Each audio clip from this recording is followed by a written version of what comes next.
Hi, this is Ben Tomasic, and I won Outsider Opinion's 4th Bracket Challenge. You're listening to Kevin and Austin. Go Texas and hook 'em! What's up, y'all? Welcome to our March Madness Opinions of the Week as we are on the quest for the perfect bracket. Remember, you can compete in this. The details are on the description below. This is our West region. As you can see, is not filled out in our bracket, and we are going to go do that. Let's start with Arizona versus Long Island.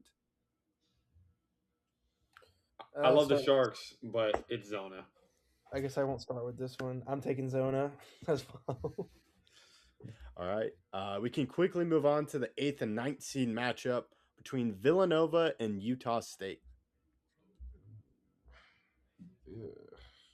You got this one, Jake. Why do I have to have this one? This one is kind of an ugly game for me. I don't love Utah State. I don't love Villanova. I think right now I kind of want to pick Villanova because I like the idea of they have a good history. They have a good squad, and I'm a little worried about the top heavy scoring going on at Utah State. Um, and I think Villanova up and down the board has more scorers that are more reliable. And they hit threes pretty decently well, and they aren't a bad defensive team. But this is like maybe the worst interior defensive matchup in the entire bracket. Like nobody in here knows how to defend on the interior. So I think the Brennan Falslev battle that's going to go down is going to be quite the interesting one. I'm gonna go with Villanova here. Um, just historically, Villanova's been a squad that wins. Utah State historically is a team that doesn't win, at least in the past couple years. So I'm gonna go with Villanova, despite the top heavy scoring. They're really good scorers on Utah State. Villanova has not won a really big game all year, really. That's what really makes me question them. They are 0-5 and versus top 25. Somehow Utah State has a harder strength of schedule. Both these teams are really bad at shooting free throws. I'm going to take Utah State. I know the Mountain West sometimes scares people away. I just don't know if Villanova is. I don't think either of these teams are good enough to go on any sort of run. I feel very strongly about that, but these teams are not the best defensively, like you mentioned, especially in the paint. I'm going to take Utah State. I think I'm going to change my pick to Utah State. I really didn't know for this one, but then I remembered that Villanova just lost to Georgetown. Yeah, Villanova by like more than double-digit points. It was double-digit points. Yeah, they got killed. They got killed. I'm not gonna. Not to mention they got 40 balled. Yes, 40 balled by St. John's. They lost by 42. They crack in big moments. In Utah State, like you said, people are scared of the Mountain West. People shouldn't be scared of the Mountain West after San Diego State made the national championship. But yeah, I don't know. I was back and forth with this one. Part of me wanted Villanova, part of me thought of Utah State, but then I remembered Villanova lost to Georgetown, so they're not playing well right now. So I'm not gonna pick them. Were you going to take Utah State, Kevin? Or, yeah, I was. I was going to take Utah State. Okay, good. Glad we're on the same page. We're unanimous. Yeah. So we have Utah State advancing. Now we go to Wisconsin versus High Point. High Point is extremely talented. Let's not look past to the next game. I know I really want to. I know Jake does, but I know I really want to look forward to the next round. But I can't look past High Point. But the way Wisconsin is playing, when I watch Wisconsin play, I know they lost to Oregon at Oregon, but at Oregon, especially when you're more of the Midwest Big Ten teams, that's a tough place to play. Same thing at Ohio State, but they had very impressive wins. They 20-balled Michigan State. They beat Purdue at Purdue. They beat Illinois in the conference tournament, and then they lost to Michigan in a very, very, very close and tight game. They also beat Iowa at home. I can't pick against Wisconsin in this game. I know 12 seeds, they are going to get a win probably in this tournament. I just don't see that happening here. I hate this matchup. I love Wisconsin, but well, I don't love Wisconsin. I like Wisconsin, but I also really like High Point. High Point, if you didn't know, is one of the best shooting teams in the nation. They are phenomenal from the field. I think they're top 20 in field goal percentage. And they hit threes at a pretty decent, like average clip. But they lead the league in steals. They have 7 or 8 guys with at least a steal a game. They have 7 or 8 guys at least steal a game. This really quickly, I have to bring up this point that Wisconsin's one of the best teams in all of college basketball at not turning the ball over. They're eighth in least amount of turnovers. They average under 9 turnovers per game. They don't turn the ball over. That's where I do look. If they can force steals, I believe it. But doing that in their conference, I just don't see how that translates to a Big Ten team. You may be able to convince me that it will happen, but if this was Um, Michigan, I think they may be a better matchup against a Michigan team that turns over the ball 13 times a game than against a Wisconsin team that turns over the ball 8.9 times per uh, um, yeah, there's something about this High Point team that scares me. But and there's always a 12-5 there's always a 12-5. And when I'm looking at the rest of the bracket, none of the other 12-5s scream to me in any sort of way. So I feel like this is a little bit of a trap game. Wisconsin, I love their guards so much. I love John game. Can Blackwell High and Nick Point Boyd. slow them down enough? That's what I'm cycling in my head about. Um, do I know who's going to win this game? I don't. I don't. I think High Point is incredibly dangerous. I would Um, agree with that. I mean, I said you can't look past them. I mean, they're an extremely deep team.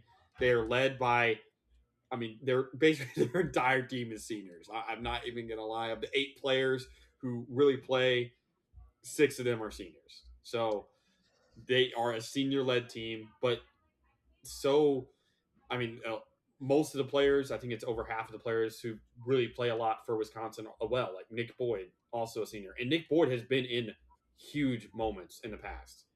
He's played in a lot of big games, especially you would remember him from the Four Atlantic run. Uh, sure. he's played in the tournament a lot of times in his lengthy college career, and that is, I think, something that you can't ignore. I mean, he's played for Florida Atlantic twice in tournaments. He played in San Diego State last year in a tournament game. I just don't know if High Point has enough guys, unless you think that High Point is so good at forcing turnovers that a team that doesn't turn the ball over is going to be forced to do it. I don't really see how they win this game.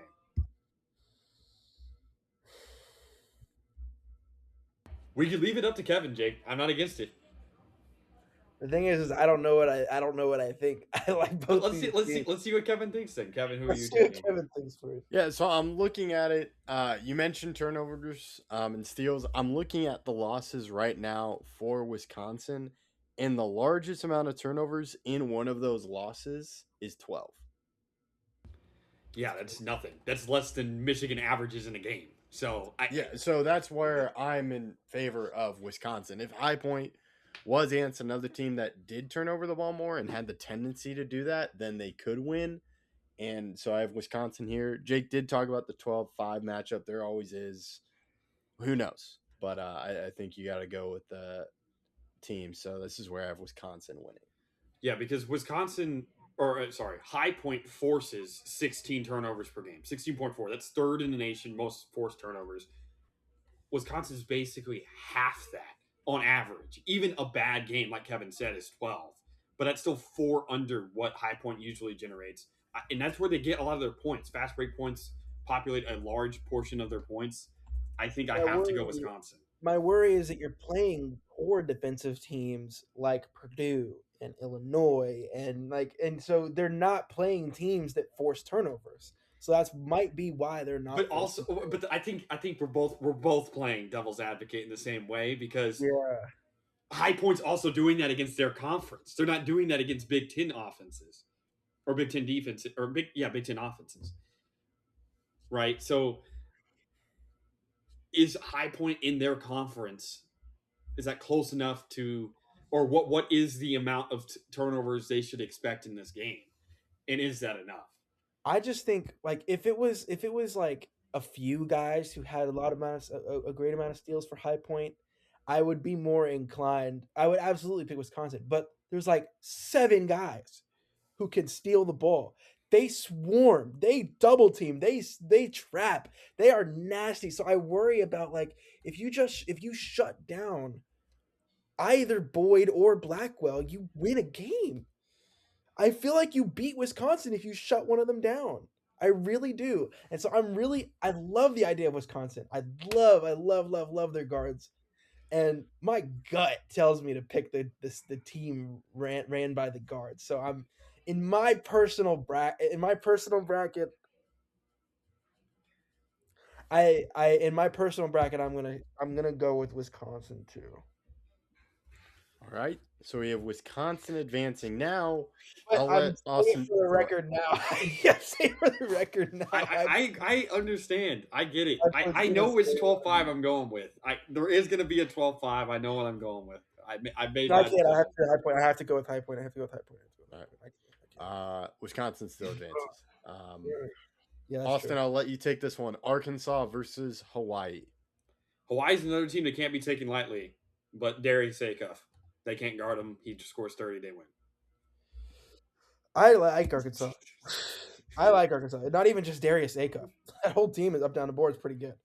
Um, so I'm gonna go with Arkansas. I go saying earlier. I like the idea of Hawaii. It's fun. The Rainbow Warriors, but they're gonna be riding the rainbow all the way back to Hawaii after week 1, after round 1. They have not seen a player like Acuff all season. No. His ability to facilitate, I think, is extremely underrated because he only averages a little over 6 steals, almost 6.5 steals. He won't come out of this game if it's close, and I don't think they can stop him, let alone Billy Richmond, who's going to be guarding their best player. DJ Wagner's really picked it up into season. Trevon Brazil's amazing. I just don't see how Hawaii forces Arkansas to be uncomfortable. And the only games Arkansas loses is when they're uncomfortable. They don't lose games when they try to play the same as the other team. Yeah, I agree, and I think Darius Acuff may be the most poised freshman I've seen in this decade thus far. Maybe Never and flustered. never Ever. flustered, clutch time situations. Give him the ball. Give him the ball. All right. So we're going Arkansas here. All right, Arkansas advances. Now we have BYU versus either Texas or NC State. Ooh, let's talk about this first 4 matchup. Let's talk about this. Texas is horrible. I'm taking NC State in that game. Yeah, Texas is so bad. Texas is not very good. But the thing is when you look on paper, Texas is not bad. And you look at the players, Dalen Swain's a great player. Tremont Mark is a great player. Jordan Pope is a great player. I like Simeon Wilcher. I like Heidi. I like Weaver. That team should be way better than it is. But you have a guard that leads your rebounding. They have no big. They have no bigs whatsoever. I also don't really like NC State either. I don't either. I don't like these 11 seeds at all. No, the only rebounder they have is Lubin, Van Allen Lubin. But I think historically I'm gonna have to go with Darion Williams here to at least make the tournament. I mean, but they've fallen so. Both of these teams are trash right now. Both of these teams we're in that fell all this far, and probably one of them should have been gone for Oklahoma. I think Texas should have been out by Oklahoma. Oklahoma beat Texas Yeah, to end the year.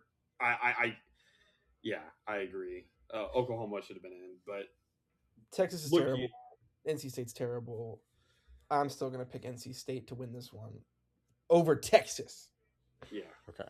yeah. What about BYU has a lot of BYU? injuries. Richie Saunders being out really, really, really lowers their ceiling for me, but they don't lose this game. I just don't see it.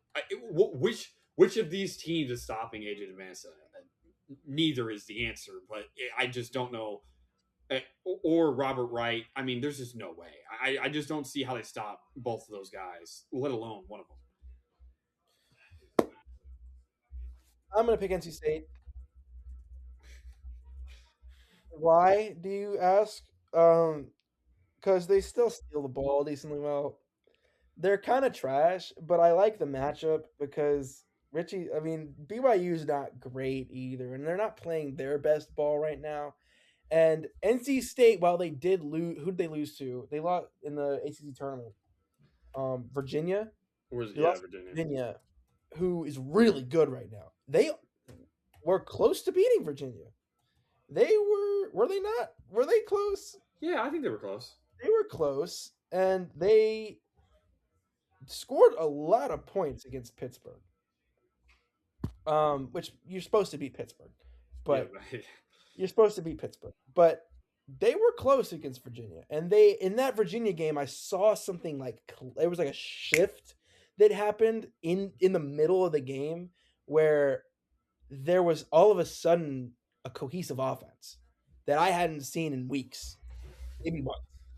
So I think because they're senior led, because of Darian Williams, because of Quadir Copeland, I think they could pull out the win. Because also first four teams have a have a decent track record of winning a game, and I think the win against Texas will give them some momentum into the next game, and I think they'll just ride that. And I think as great as Devonta is, I'm not a big fan of BYU this year.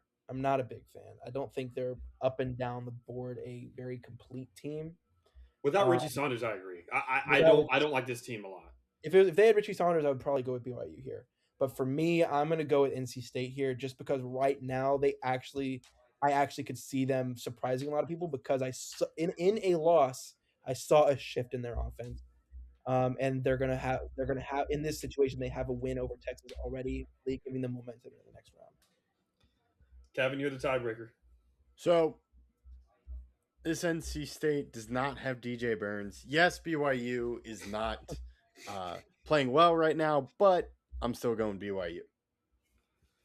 Very well. So we can now go after BYU advances. We go to Gonzaga versus Kennesaw State. Gonzaga. Okay, so here's another weird one. I don't know if y'all remember 3 years ago. I Yes, had Xavier. Xavier. Yeah, I know. Very scary game. Very scary Kennesaw game. State scared a lot of people. They also rebound the ball very well, and they have 9 reliable scorers, whatever that is, that can get you a bucket. And they have a couple guys who can definitely hit the three. And do we know? I don't know. There's. I think. I think Gonzaga wins. I definitely think Gonzaga wins. I do think if I don't know if you know anything about Kennesaw State this season, but they had a guy named something Cottle, Simeon Cottle or something, and he was averaging like 21 something points a game. But the team suspended him, and so um, I don't know why they suspended him, but I think if they had him, they might be poised for a crazy interesting run. But I really like Graham Ike, so go Zags. So you both agreed. Gonzaga. So, yep. You're talking about Simon Cottle, Jake. Yeah, what happened to him? He's in Feds. Apparently, according to this Fox 5 Atlanta, it's a federal game fixing case. So it looks like Oh, he was a Dang. part of the point shaving scheme, I think. yeah, Point point shaving shaving. scheme. So, Wow. but we can move on. And I'll take first point on this. After we have Gonzaga winning, we go to Miami versus Missouri. And so March Madness, the point is to win and advance. So you're facing high pressure. Missouri is a team that has been facing high pressure past two games. One was against Arkansas, where half their team was out, including Acuff. If Mizzou won, they would have gotten a double bye in the SEC tournament. They did not. Then in the SEC tournament, they lost to Kentucky. They're not winning this one, so I'm going Miami, Florida. I like Miami. I'm taking Miami. Miami's a good squad. Mizzou's not. Mizzou is so weird because they've won games they probably shouldn't have won, but they've lost games they definitely shouldn't have lost. And Miami is a great squad. They're playing very well right now. Trey Donaldson's a great guard. Malik Renault's a great forward. Uday's a great center. I really like him. They have True Washington. This Miami will win this game. All right. Now we go to Purdue versus Queens. Queens has, I think, the worst defense in the entire tournament. They give up 83 points per game. Purdue is one of the best offenses in the tournament. They score 120 points in regulation and win by 50. To beat Purdue, you have to have a good defense. I'm sorry. There's just no way to beat them without a good defense. They win by 50. Kevin, you want to take it? I will go with Purdue, even though Queens does have a really good offense. It doesn't matter. You cannot beat Purdue playing, oh, let's both score a ton of points. That's especially as Queens. There's just no way Purdue scores under 90 points in this game. There's no way, unless they're already up 60.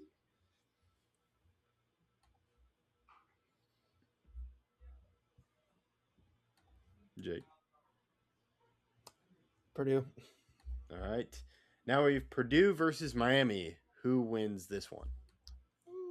This one's a lot closer to me. I'm extremely tight in this game. Purdue has struggled recently. They obviously won the Big Ten tournament. He's like, oh, they struggled? Well, yes, they did. They also beat a UCLA team without Donovan Dent and Tyler Bordeaux. They did have a very impressive game. They did not very easily beat them. UCLA was. I think they didn't very easily beat them, but it's still. I put less stock into that win because of the guys that UCLA was. That's not a missing. They also lost to Wisconsin. They lost to Ohio State, Michigan State, Michigan. They're 6-4 in their last 10. They do have some good wins over Indiana by 30. They beat Michigan, like I said, in the Big Ten championship game. I'm taking Miami. This may be a little bit surprising that we have both of the 7 seeds here winning, but I don't think this Purdue should have even got a 2 seed. I know why they did. But I think that Purdue is one of the weaker teams, and if they slow down at all offensively, their defense is not good enough to stop Miami. I agree with a lot of Austin's points. I do really like Miami, and I think they got a poor luck of the draw here. I think they're. I believe Purdue is a very interesting squad because they have a phenomenal players, but they stink at defending. And out of nowhere, they just decided we're gonna hit every shot and beat and kind of run clear through the Big Ten. My only real worry about Miami is their depth, but I kind of have the same issue with Purdue. And it's all about in this situation. I think in this game, they're both can score. Both teams can shoot at a very high clip. They're both really good from the field. And so I think that Braden Smith could single-handedly win this game for Purdue, but I don't think when you get past the first round, you can single-handedly do anything, unless your name is Buddy Hield. So I think Miami also wins this game. just because they're a better defensive team. Yeah, I mean, of the seven guys that play 16 minutes per game, basically their entire they're seven deep, which is not very deep. Six of those guys though average over a steal per game. Six of the seven guys average over a steal per game. That's not to say they're a great defensive team. They're not, but they have a pulse on defense. Purdue doesn't, especially whenever they go cold, which I think would happen in a game like this. All right. Give me 1 second as I'm pulling up some stats. I agree with y'all. Right. Miami wins. I do think Purdue is an interesting team, but we'll have to see how they do it. Um, because I think Braden Smith has been fantastic. But before we move on, I just wanted to mention that point. And then now, after we have um, Miami winning, we have them advancing, and now who will we have facing them? We have BYU versus Gonzaga. BYU's been playing too wishy washy right now. Gonzaga's, I think, got the better coach. I think Gonzaga wins this game.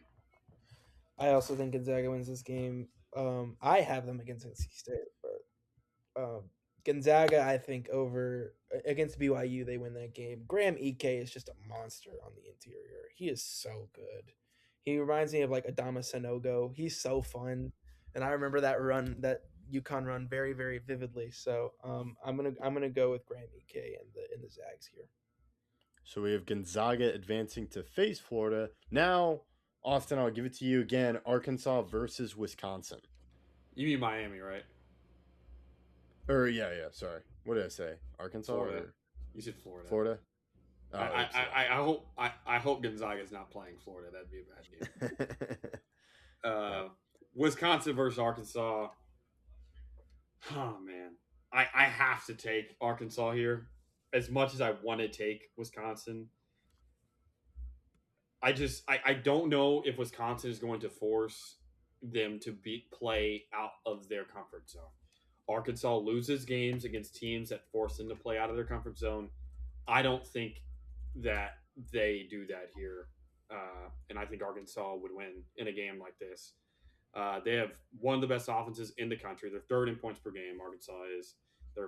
They block a ton of shots because of Trevon Brazil. They have a ton of dudes that average. They have two dudes that average over 1.5 steals in Brazil and Malik Thomas. But I think that one of the best defenders in the country, one of the most underrated defenders in the country, is Billy Richmond. I think that this is going to be a very close game, but I have to take Arkansas here. In a matchup between Wisconsin and Arkansas,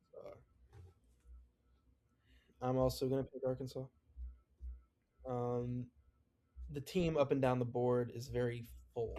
They have everything you need. They have shooting. They have perimeter D, interior D. I mean, Brazil was on another level in this tournament, especially with the shot blocking. Um, I think I think Arkansas pulls this out. While I do think John Blackwell and Nick Boyd combined for like 60 in this game. Um, I don't think that'd be enough. I don't think it's enough because I think Arkansas is just firing on all cylinders right now. And Darius Acuff. So All right. And yeah, I think Arkansas has demonstrated a lot of depth without Acuff and in the games, I think specifically against Missouri, but Acuff has been a star. So Arkansas advances. Now we have Arizona versus Utah State. Zona by whatever they give me want. the Zona. Give me the Wildcats. Come on now. All right. Now you have Arizona versus Arkansas.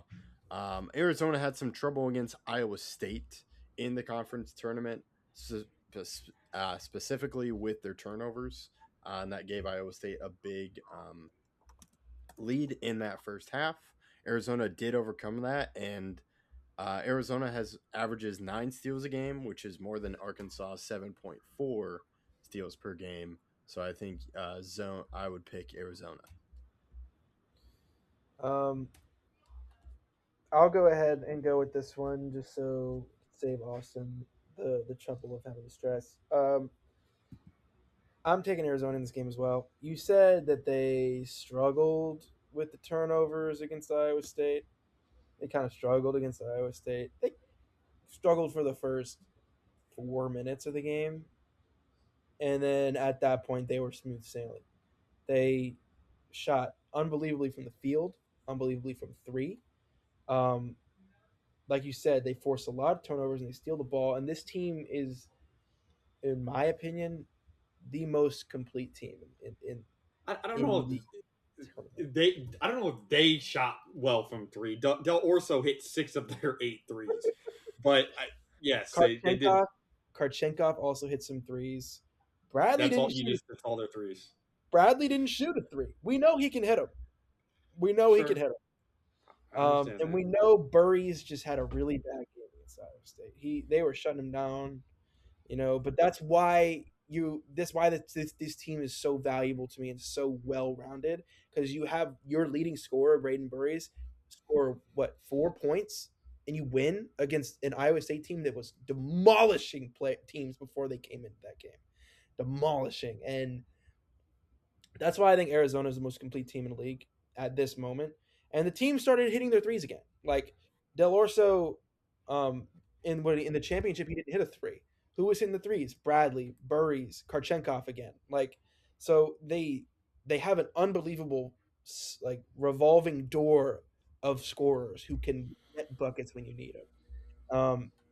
So as much as I love Arkansas, and in any other situation, I am picking them to win. If it's in any of those other one seeds, I might be picking Arkansas to win. If it's Arkansas versus Michigan, I might be picking Arkansas. If it's Arkansas versus Florida, I'm probably picking Arkansas. But because it's Arizona, I think the matchup isn't great, especially on the interior. I think they're going to completely demolish the boards with Krivas and Owaka. And I just think there's two up and down the board. They got everything that they need to make a big run. So I'm picking the Wildcats here. Because I'm already picked against, I'll take Arkansas. But I understand the Zona pick. I think this game would be a lot closer than a lot of people think. Darius would keep us in the game, even if we do lose. All right, now we have Arizona advancing. Now you have Gonzaga versus Miami out of Florida. Who do y'all have winning this one? I'll start. Um, I like Miami. I don't think they have the scores up and down the board in the long run. I think Trey Donaldson's great. I think Renault's great.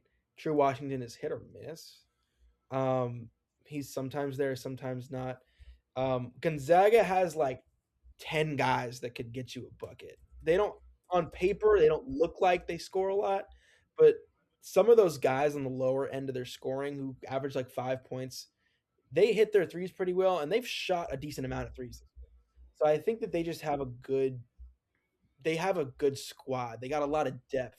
And in games like this, and they have a lot of senior leadership. So in games like this, I like the idea of a Gonzaga. I also already have a 7 seed in my eight with UCLA. And so I'm a little concerned about those numbers. Um, I really do like Miami, and I would have had them on a run. I don't know. I'll have to think. I'll have to. I want to hear what Austin has to say about this.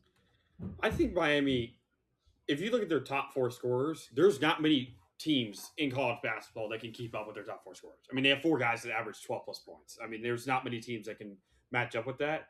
It's just how many points the bench guys are going to get for Gonzaga that really makes up the difference. Gonzaga has been a little bit disappointing without Braden Huff.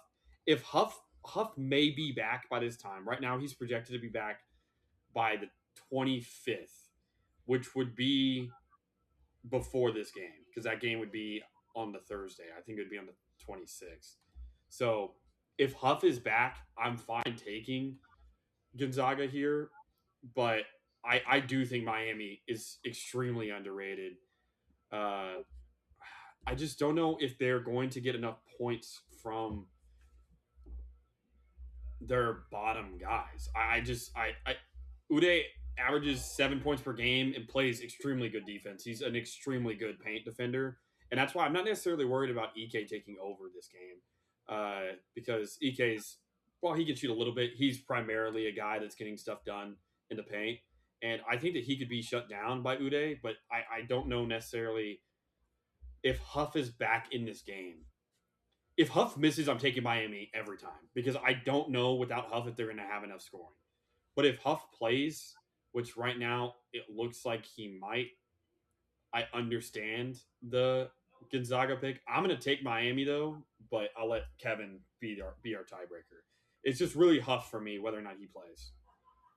It's tough because Gonzaga has done well. They're always in the tournament.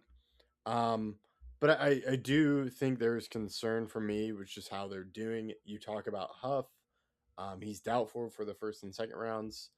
And I think that's another thing where concerned with injuries and guys playing. I think a lot of times we've been worried about guys playing, and if they do play, the team will do good, but they haven't played before. So this is where I go with the upset of Miami beating Gonzaga and advancing to face Arizona.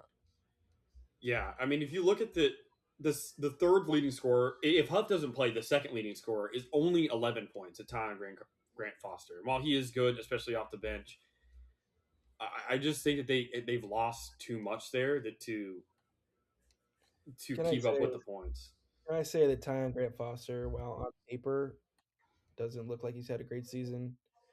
A couple days ago against Santa Clara in the West Coast Conference Championship, he scored 20 and hit two of his three threes.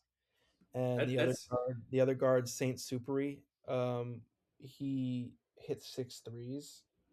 So I think they do have scorers up and down the board. And like Fogel, the Fogel guy had like and Ike kind of just had to sit back and take the double teams. He only scored like mid teens. I think he scored 15. He hit all of his shots. Graham Ike went 7 for 7, 7 for 7 or 8 from the field, or 7. I think it was 7 for 7. He's so unbelievable. He's an unbelievable scorer. I don't think you can stop that.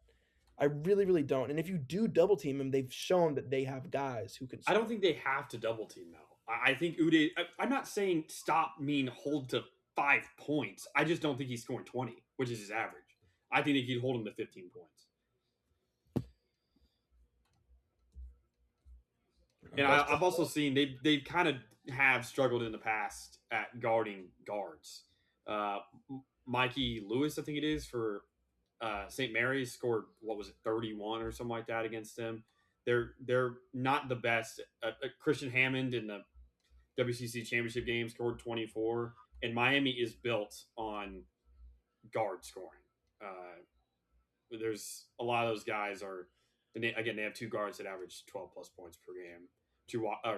True Washington, while he can be a little bit streaky, has still been very good as of late. He averages 12, and then you have Trey Donaldson averaging 16 and a half with 6 assists. If Yeah. Braden Huff plays in that game, what do you say? I just worry about the minutes. They Gonzaga has so many guys who can play so many minutes. If you look at looking at it, they have 11 guys who average 15 plus minutes. If you take Braden Huff out, it's 10. They have 10 guys who average 15 plus minutes and get good.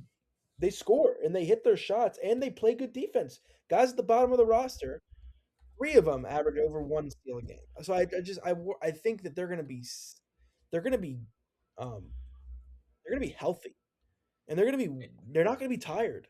And that's why Gonzaga's recent lineup though hasn't been all that deep. If I look back at the St. Mary's game they lost, they only played 7 guys 20 plus minutes. And if you go by that 20 plus minute mark, they basically had no guys. Like they had, I think it was 5 guys above 20 minutes in the game that they ended up winning over Santa Clara. They had two of their starters, Jalen Worley and Adam Miller, had 16 and 12 minutes. And then Braden Smith off the bench had 9. But everybody else, 27, 28. I mean, Graham Ike is playing 40 minutes. Graham Ike is going to play this whole game anyway. So I don't know necessarily if you slow down Ike, I think you can beat Gonzaga. well, All this will be a right. great game. Yeah, it would be good. And then it will be a fun matchup between Arizona versus Miami. I think Arizona demolishes Miami. I think this is an ugly game. I'm not high on Arizona, and I feel terrible about being this high on Arizona because me and Austin and a lot of us in this March Madness realm have bad history with Arizona. I mean it when I say this, Jake. I'll go with Zona. I'm not going to argue about Zona. If they lose this game, or if they lose before the Final Four, I may never pick them again. I'm in the same boat. I just gotta. I can't. I see it. I believe it. I can't ignore what I see. I understand that. I'm just saying, if they were to play in this game and lose, I may never pick Zona again. I may have them losing in the first round or something. I'll open the door for you to that. Okay. All right. Well, then I'll All take right. Zona as well. So we have Arizona advancing, which ends the western region of this video. Remember, there will be 5 total videos. If you want to compete our bracket, think you know better than us. I wish you luck with that. The details are in the description. Thank you for listening to Outsiders Opinions.